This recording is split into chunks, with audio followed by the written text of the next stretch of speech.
takes its name from the Arabic word for emptiness, al-Sahara.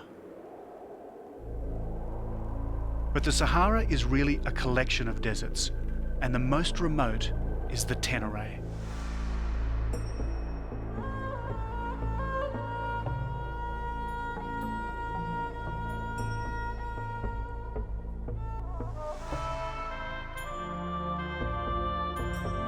I set out to cross the Ténéré in the way caravans have done for 1,000 years.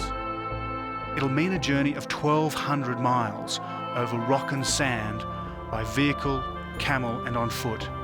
And it's a dangerous journey. For in this sweltering, desiccated furnace, death strikes the weak, the ill-prepared or the unlucky. They call it the land of fear.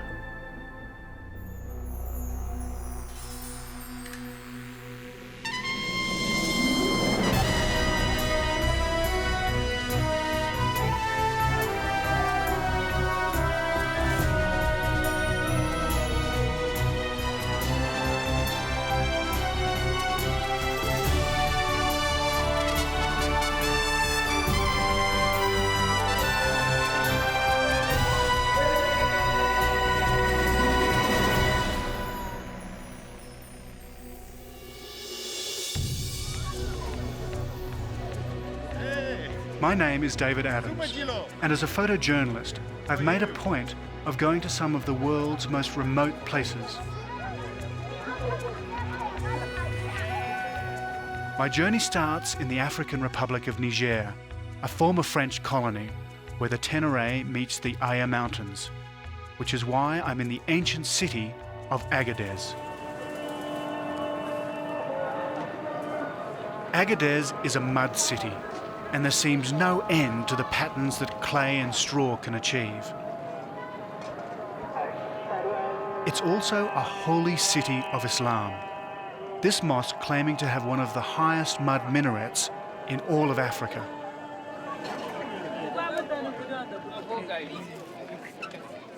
It's a city that got rich on trade. Less than 100 years ago, slaves, gold and ivory were sold here in the Agadez markets. Just love the chaos of these markets in Africa. You can get absolutely anything, and everything's being bargained, and it's all over the place. Sugarcane, onions, grain from Niger, and then there's this stuff, salt. It's actually been the mainstay of this whole area of Africa for probably more than 1,000 years, and it's the great salt caravans that bring it here.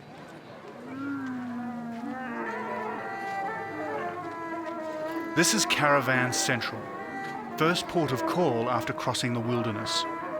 From north, south, east and west, they converge on Agadez because it straddles one of the great desert crossroads of Africa. Everything about these markets is geared to caravans. Clothing, footwear, headwear, even a haircut. Meat, drinks and fruit for a lengthy desert crossing. And of course, food for the camels too.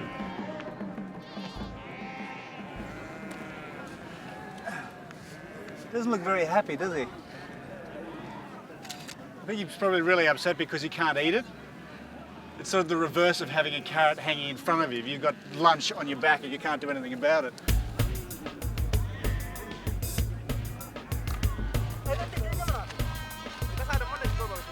This is truly stepping back in time.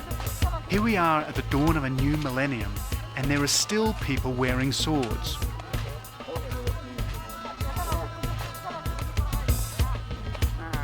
They're called the Tuareg, not people that you'd want to mess with. Only 18 months earlier, they were in full armed rebellion against the Niger government. So if you want to travel to the desert and survive, you need their help.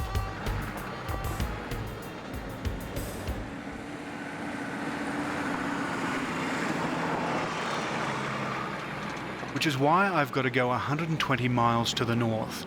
That's 200 kilometers to Chimia, a place famous for its camel races. Here I'll find the people I need to get me across the Ténéré.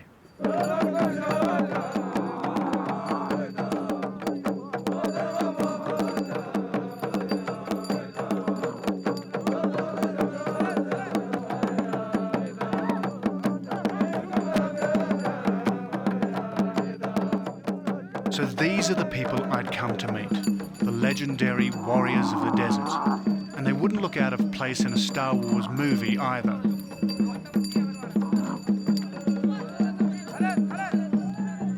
The Tuareg once ran an empire that controlled the central Sahara. No caravan could pass without their say-so.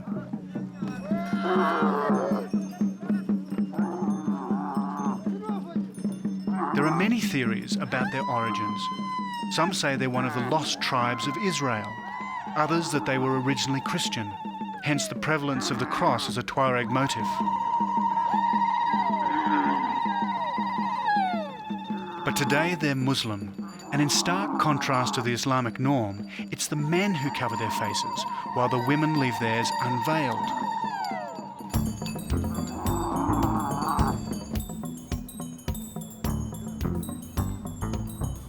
Tuareg are fiercely competitive, many of them riding up to 4 days just to take part in this race.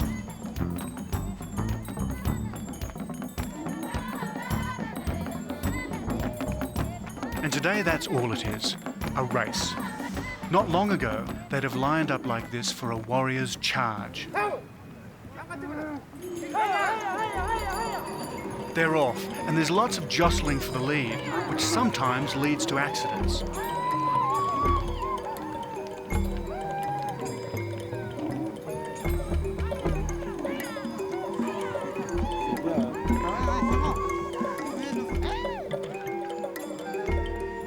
What an awesome sight. These are descendants of desert pirates who as recently as the 1990s were still raiding caravans with lance and sword.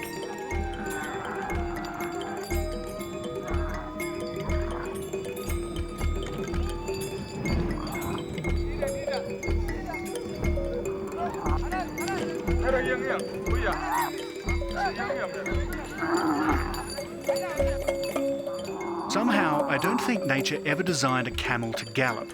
It's more of an awkward lollop, half canter, half trot, not very comfortable for the rider.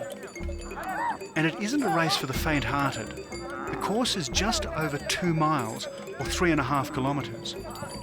Plodding across the Ténéré with a caravan won't be quite like this. It takes 10 minutes to cross the line. And when they do, it'll be to the cheers of their women and the jeers of their rivals. It's going to be interesting crossing the desert with men like these.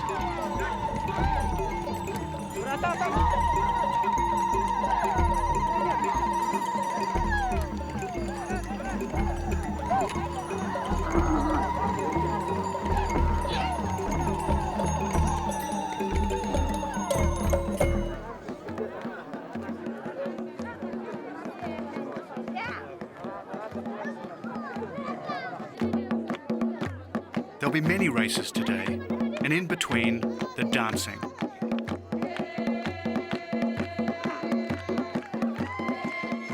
A chance for the warriors to let off steam, and for me, a chance to take some photographs. It's actually perfect moments like this when there's an amazing picture and your camera breaks. This is my panoramic and it's not working.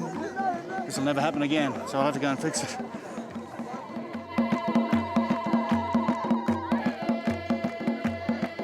On they dance until the prize giving. And this is the prize. Whoa, fantastic. The legendary sword of the Tuareg, the takoba. And it's certainly not a toy. They use takoba for fighting, because it's something who every man, every Tuareg man will have a takoba. But today they're more for show, he says, a symbol of manliness. But for a weapon that's just a symbol, it's extraordinarily sharp, the perfect prize for a warrior.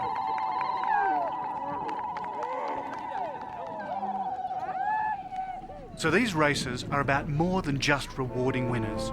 They're about creating legends.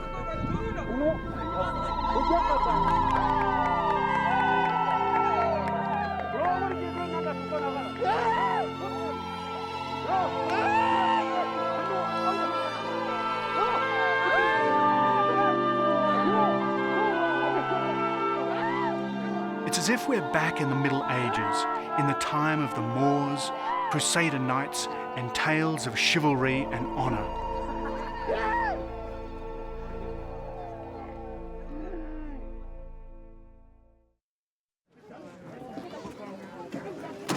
I'm preparing to cross the desert. To help me, a team of Tuareg will show me the way to the Ténéré and beyond. Is there anything else from here? Yeah, lots. Camping equipment, tools, spare wheels and spare parts, diesel fuel, medical supplies, rations for 3 weeks, and of course, plenty of water.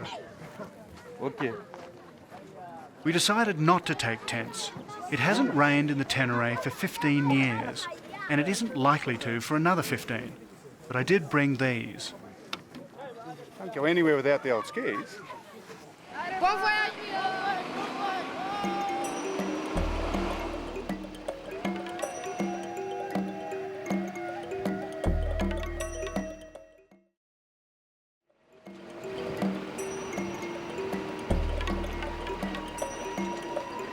We're heading north into bandit country.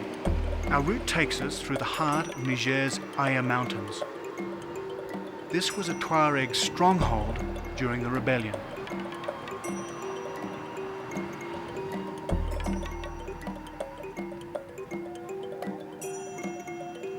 It's desert all right, but just in case you're wondering where the sand dunes and mirages are, well, relatively little of the Sahara is sand dune, and a hell of a lot of it is mountainous.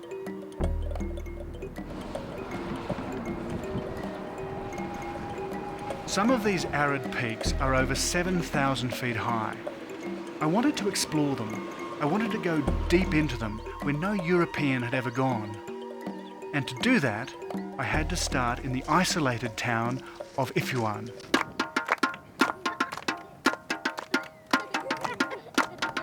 Here, everything's improvised. Buckets become drums, wires become toys, and an old plastic container will do as a soccer ball.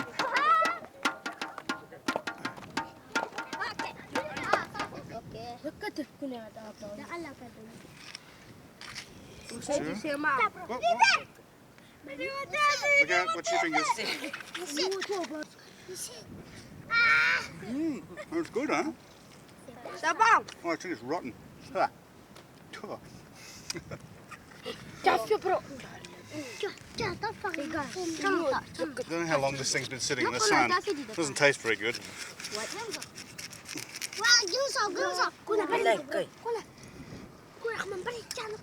If I'd have been walking down these streets 18 months earlier, there's a fair chance I'd have been kidnapped and held for ransom. This was a Tuareg headquarters during the rebellion. Today all is quiet, and I'm just a figure of curiosity. Word was getting out that there was a stranger in town. Maybe I'd like to ride a camel. If so, wouldn't I like to buy a saddle? Or maybe one of those murderous Tuareg swords. This is a really old one. Looks like these are the old alchemic moon symbols, which you only find on the really old swords. No, not Puma. I don't think these guys take no for an answer in selling anything. But why would I want to buy it when I can get one made to order? These must be some of the world's last swordsmiths to make swords for combat. A blade of the finest cutting steel, which 500 years ago would have come from European cities like Toledo or Padua. Today's takaba is more likely to have been forged out of Toyota bumpers.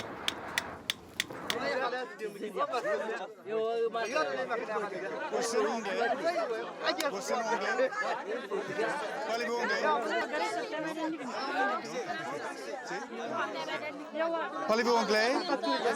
Speak English?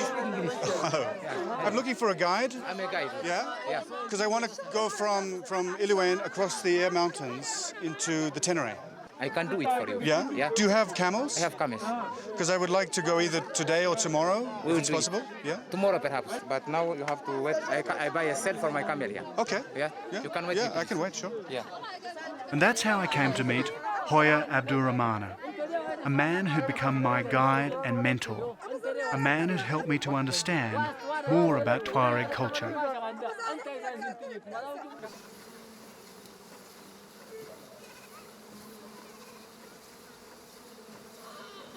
Out in the desert, Hoya's family live a nomadic life, moving from camp to camp with their animals in search of feed. So the family has been here for 3 weeks? They need to be near water, but not too near. An old custom forbids Tuaregs to camp nearer than 5 miles from water, lest their children grow up taking it for granted. It's rare that one gets the chance to meet the Tuareg at first hand. And what a greeting. Hello. Bonjour, David. It means how are you, how are your parents, your family, your children, your grandparents, and so on. That's a fantastic handshake. David, bonjour. Can you go and greet my family? Yes, yes. This is my sister. Yeah. Bonjour. The two here are my sisters. Uh-huh. The third one is my wife. Bonjour, madame.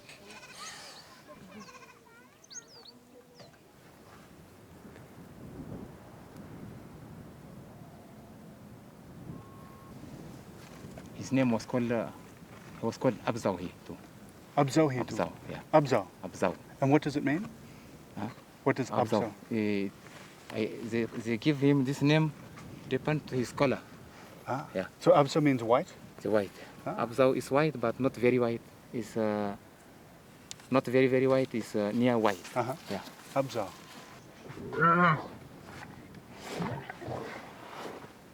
So it's on Abzal that I'll ride into the Ténéré, perched on a Tuareg saddle with what look like sharp, trident-shaped handlebars. And Hoya, what are the spikes for, these ones? This is protection for Takuba. From the sword? Yeah, from the sword. Oh, so when they were fighting, this is so Yes. that you didn't get cut? You go behind and Takuba you stay here. Because I thought it was for me to hang on to. Not for taking. Not for taking. Saddlecloths, provisions, and a traditional water bottle made of goat skins. But there's something missing. And where are the stirrups? There are no stirrups? No stirrups. Okay. And there's something I remember about camels and committees. And this one looks particularly well designed. It's also got a very good temperament, I think. Now this is the easy way of mounting a camel. If you want to do it the Tuareg way, just grab its chin, climb up on its neck, and spring into the saddle before it bites you. Easy.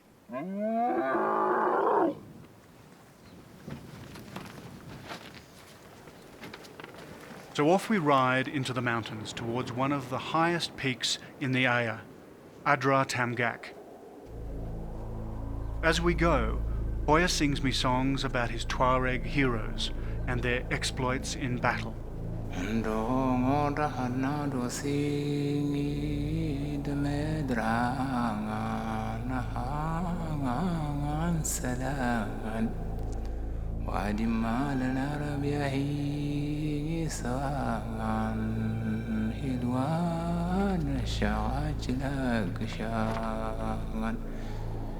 يلوان استمسير الزمان شاعت نينا تيز لانكار شقاتي جنقنا نزار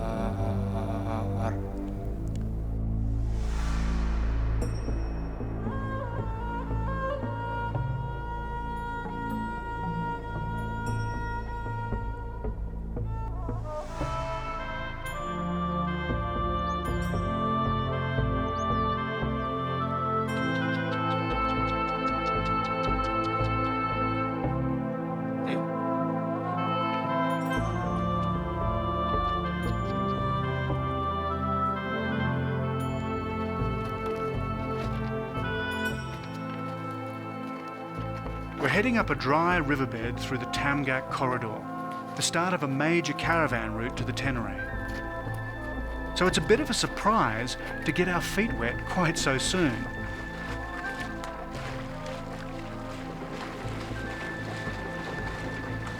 It was the last water we'd see for over a week.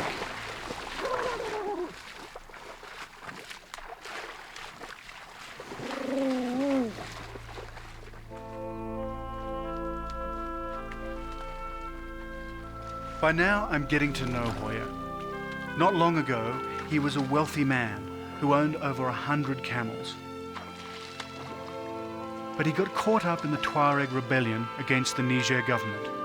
It absolutely ruined him, leaving him with just these 2 camels. In the rebellion, many of his friends were killed.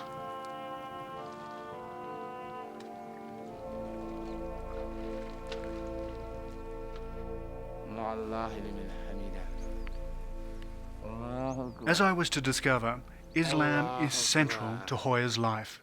When I was praying, it means I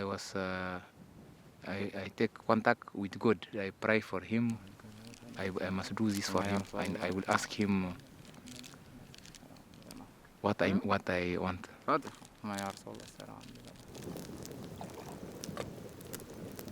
That night, Hoya brewed a pot of strong Tuareg minted tea, which has to be poured back into the pot 3 times. Why do you pour it 3 times? 3 times is something we see with our ancestors. If when somebody want tea or 2 was not happy, it's not good. It's not a good thing like this. It's a tradition for our ancestors.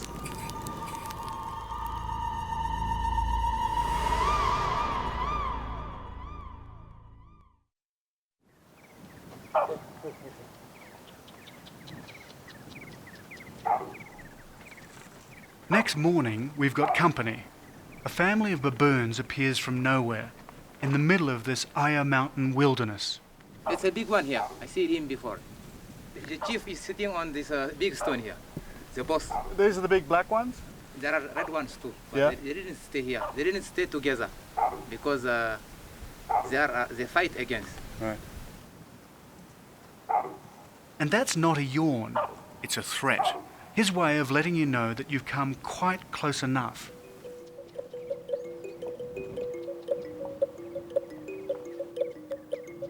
But what's so amazing is that they're here at all, in an arid place like this. As it happens, they're relics from a different age. Oh, wow. That looks like a whole family. It's a family here. And how old do you think these are? Maybe around 8,000 years. I'll take some photographs of this. This is great. They're animals long gone from this desolate wilderness. Yet their images have been faithfully recorded in stone.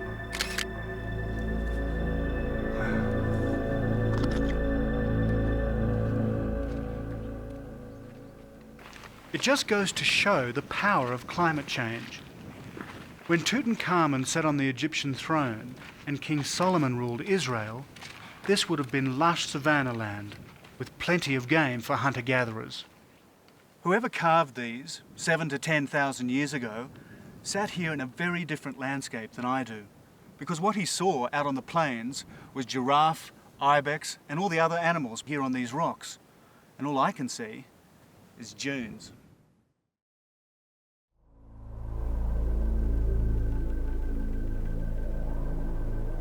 There before me is what I've come all this way to see, the great Ténéré Desert, washing like a gigantic ocean of sand across the rocky coastline of the Air Mountains.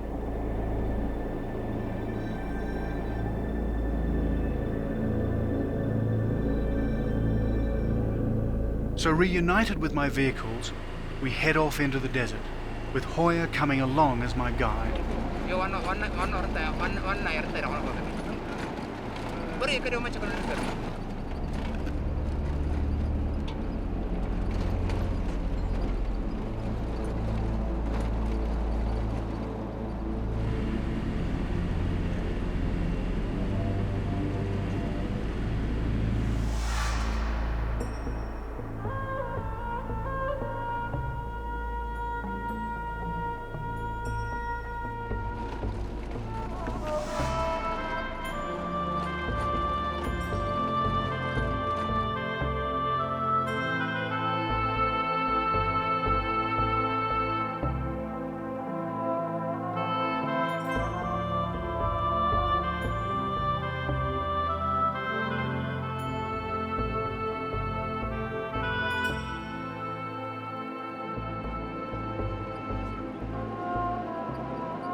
Towards midday in the Ténéré, the burning sun heats the sand to over 110 degrees.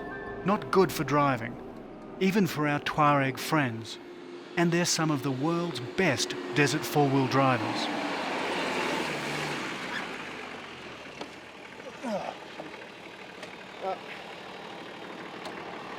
Now it's hot, I think it's not so easy to... Yeah. Looks like we might be having lunch here, I think.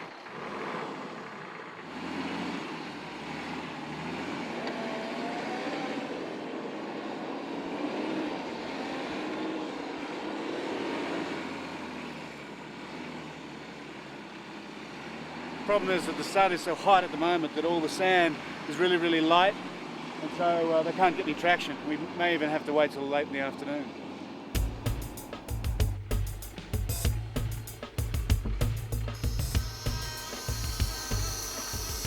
So we let air out of our tyres. Deflated tyres cover more surface area and gain more traction. And once into the real desert, we can get up quite a speed.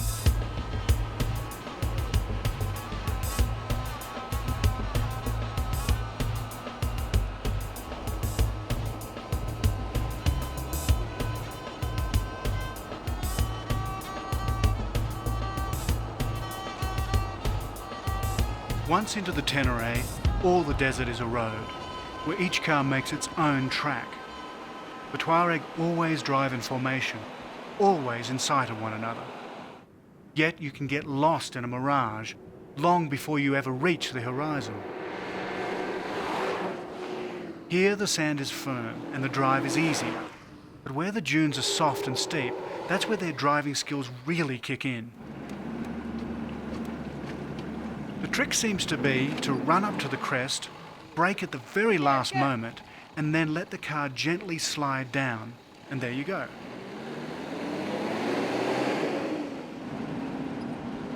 But sometimes even the Tuareg get it wrong.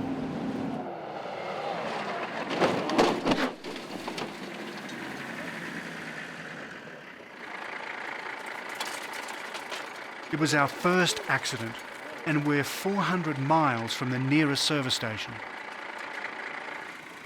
Nobody's hurt. What's happened is the bags come right through the back window here, fallen down into the compartment when they hit the ground. It also ripped out the tyre from underneath, and when they collected the ground in front, it's actually bent up this really large bumper bar. It's serviceable, but I think it's going to cost us quite a bit. It was a rather violent introduction to some of the most serene sand dunes on Earth. This is actually a giant meteorite crater, Arakal, and right now the light is absolutely perfect.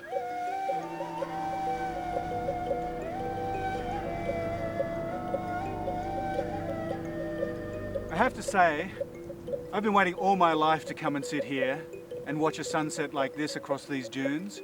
These are some of the biggest in the world, and for the next couple of hours and early tomorrow morning, the colours and these shapes will just change and change and change. And for this, and taking the photos here is absolute heaven for me.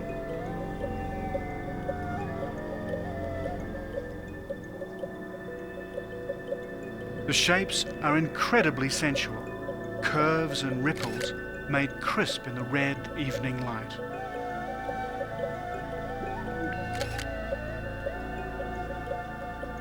And as the last rays of desert sun slip over the horizon and the sand dunes cease to glow, I revel in this photographer's dream.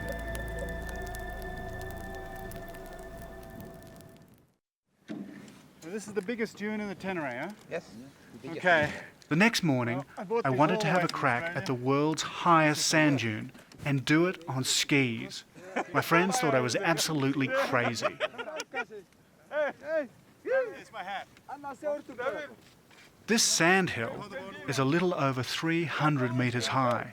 That's almost 1,000 feet. And the Tuareg tell me it has never been skied before.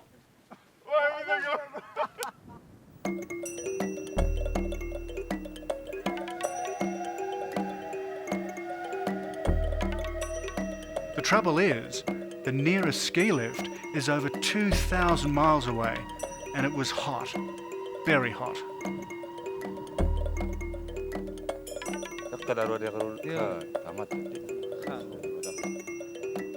Every step I take here seems to be 2 steps back, and this ridge seems further and further away every time I take the next step. I stupidly didn't bring a hat or a water bottle, which is the cardinal rule here, so I'm just melting.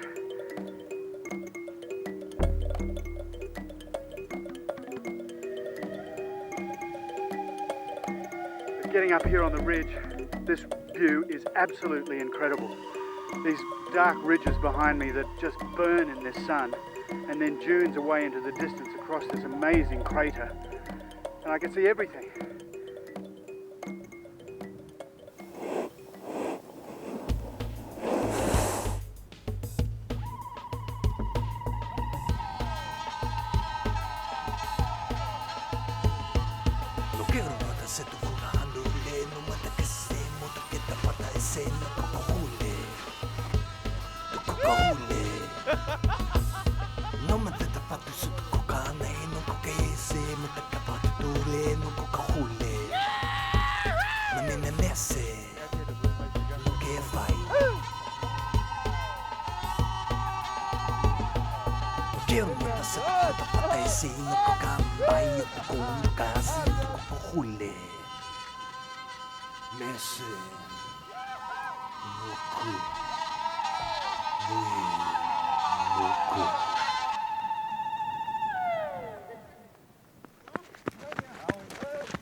Very good.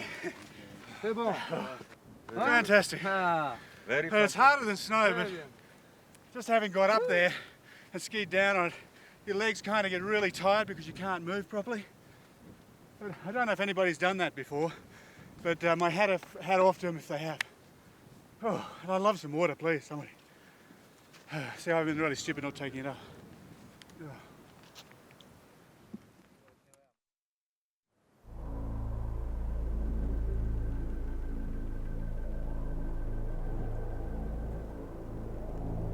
One week into our desert journey, and we're now well into the Ténéré, and I have a caravan to catch.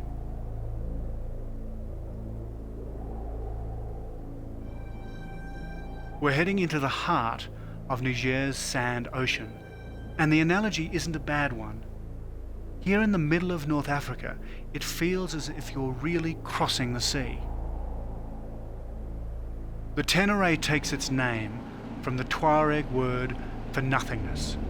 So we're crossing a nothingness the size of France, in the middle of an emptiness the size of the United States. Is that a camel? Yeah. Yeah. Camel in caravan, sometimes there are camels who died. During the caravan, there are camels who died. This is one of them here. Yeah. Death comes quickly here in the Ténéré. Go without water for 8 hours and you start to die. And your body doesn't rot. It's so dry out here, even bacteria struggle to survive. No wonder they call it the land of fear.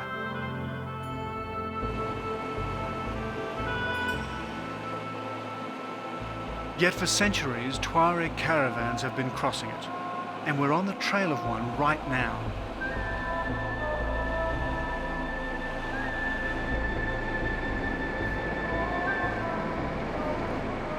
Bamba.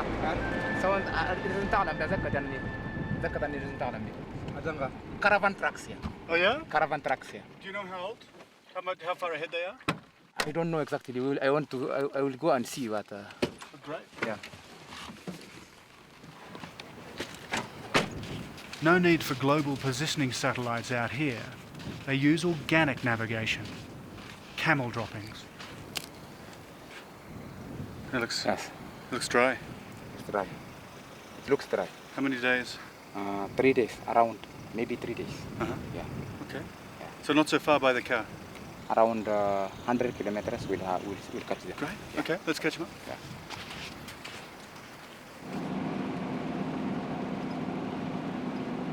Then in the middle of nowhere, we see bales of hay. It's a camel takeout, a supply dump. Our caravan can't be far ahead now.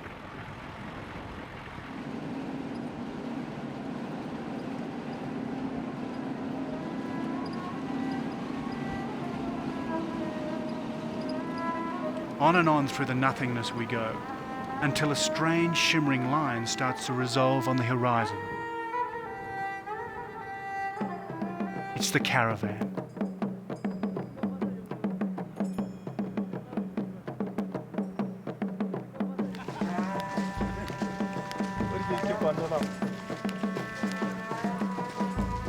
Once more, it seems as if time has stood still. Things have hardly changed since the Middle Ages.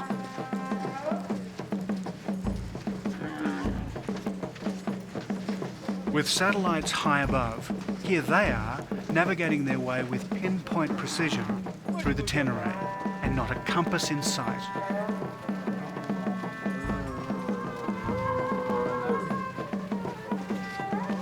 This is the same caravan that's been dropping off hay all along the route, so when they return, they can feed their camels.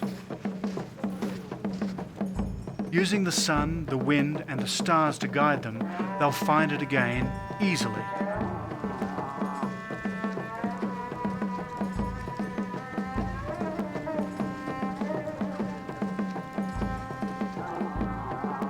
But they have a problem. A boy with a badly infected hand. Luckily, as part of our supplies, we have a medical kit. Looks like he's got blood poisoning. He's got glands are right up here.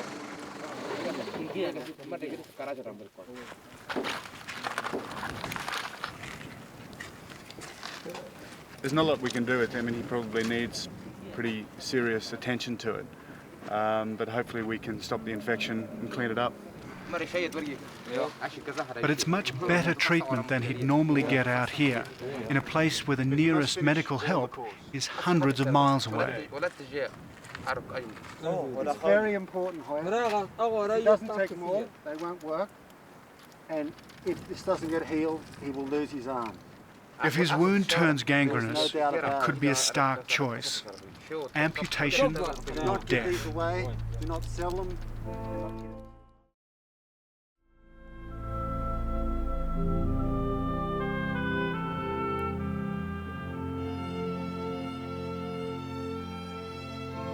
All of this brings the dangers of desert travel into sharp focus.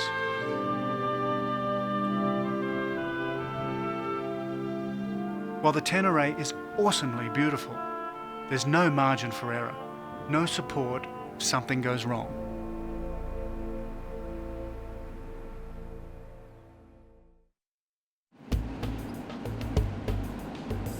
By now we're nearing one of the most isolated outposts in the country of Niger, the town of Bilma.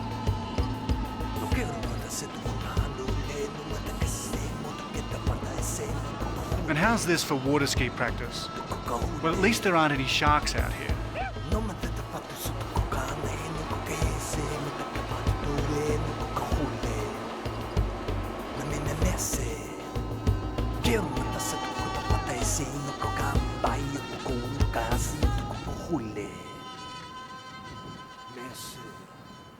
We've done about 220 miles across this sand ocean, and my Tuareg friends have navigated us perfectly. No thanks to this, though. And again, on a maritime note, what would you expect to see on the other side of an ocean but a lighthouse? It's just that the real ocean is 1,000 miles away.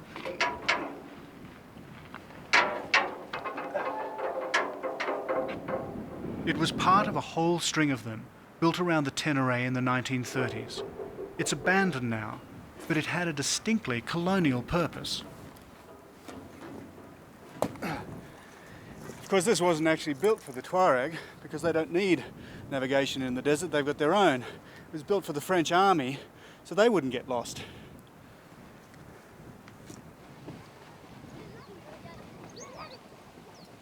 This is the oasis town of Bilma, and here there's plenty of fresh water.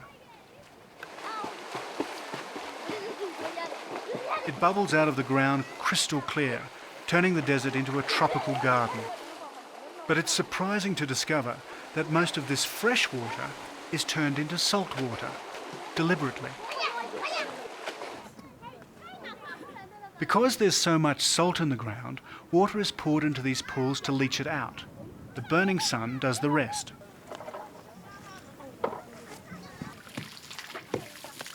In temperatures of way over 110 degrees, or 50 degrees Celsius, the water quickly evaporates, leaving the salt behind. It's here that an old Bible story comes to life. They make pillars of salt. You're looking at an industry that hasn't changed for thousands of years.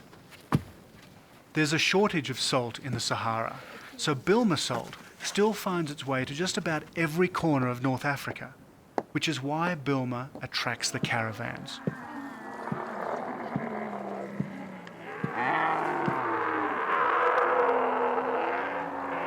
Not far from the salt pans, it's a mass of bellowing, fighting, cud-chewing camels, all waiting to start a 2-week journey back across the Ténéré.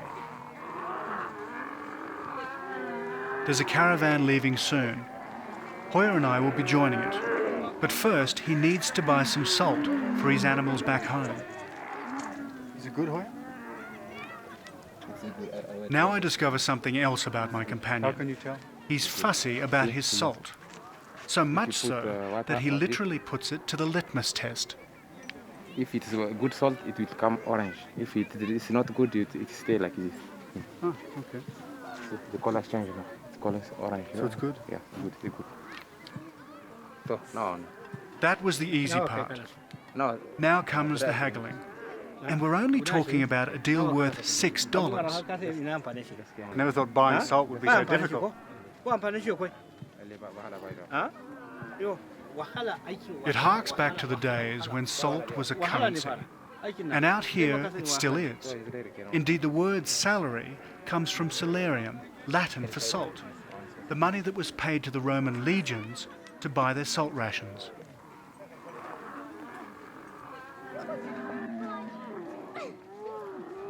In all my travels, I don't think I've ever seen so many camels. Every year, they reckon some 25,000 pass through Bilma.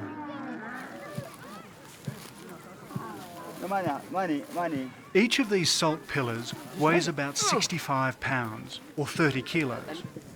So with a 6-pillar load on a good strong camel, that's nearly 1/4 of a ton.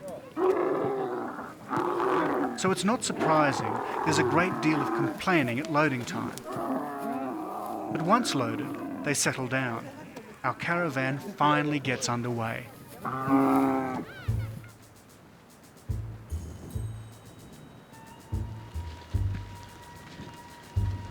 How many times have you crossed the Ténéré? How many times have you? Yeah.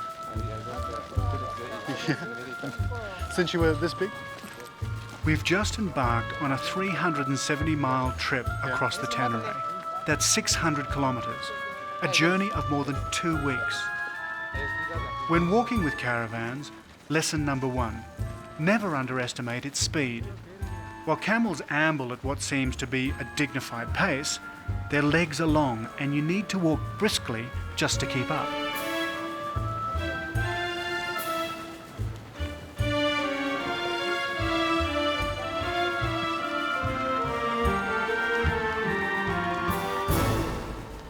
So how many camels have we got? Yeah. And here's lesson number 2. Maybe It's maybe 300? 300 or less than. We didn't know. Nobody knows exactly the number of. Nobody will count the Count number. No, nobody will. For a period here, it's not good to count. No, it's not good. I touched on a Tuareg nerve. If you count your camels, one may die. So it's better to remain ignorant.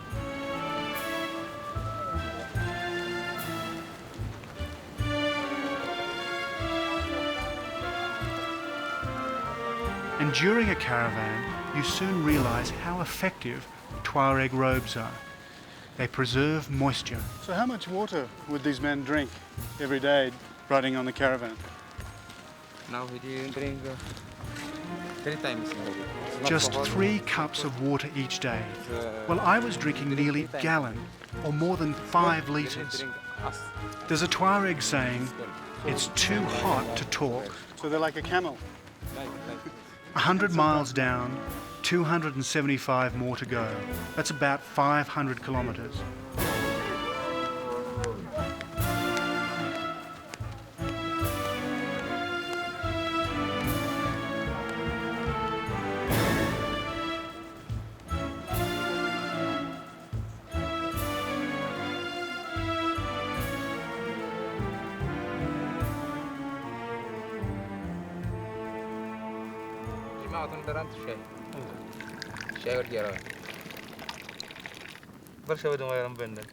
But many of these caravans go a lot further, right across Africa, without any regard for international borders. And the borders aren't a problem? You can just cross borders? No problem, he cross road. He cross board, no problem for board. Yeah. Because Tuareg like freedom. He think that there is no board from him. In his mind, there is no board. Everywhere is for him. Everywhere. Yeah. At last, I was beginning to get a handle on these proud desert travellers. Yeah. Gentle and hospitable, but fiercely independent. And it's something they're prepared to fight for. So what does it mean to be a Tuareg? Is it freedom simply, or is there more? There are more. Freedom first, but freedom many first, things. Yeah, But freedom there's so first. many things, yeah. Many things too. The Ténéré, the deep desert? Yeah, the desert, Ténéré. And there is so many, I don't know, culture. Culture. We have, in their culture, we have some many rules, which means really, and the Tuareg have obligation to respect that culture.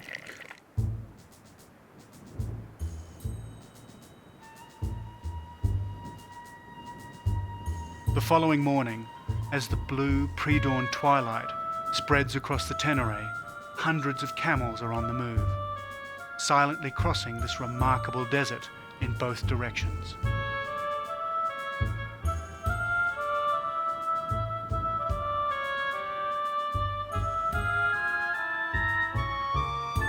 And if you ever thought that the middle of the Sahara was the middle of nowhere, well, think again. This nowhere is a superhighway. The Ténéré is alive with caravans.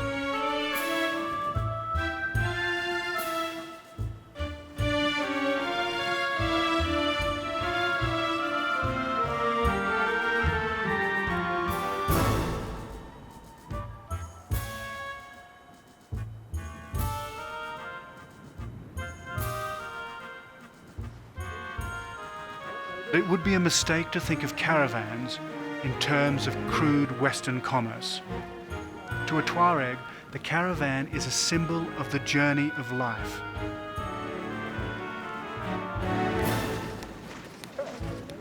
No one here is a complete man until he's crossed the desert with a caravan at least once.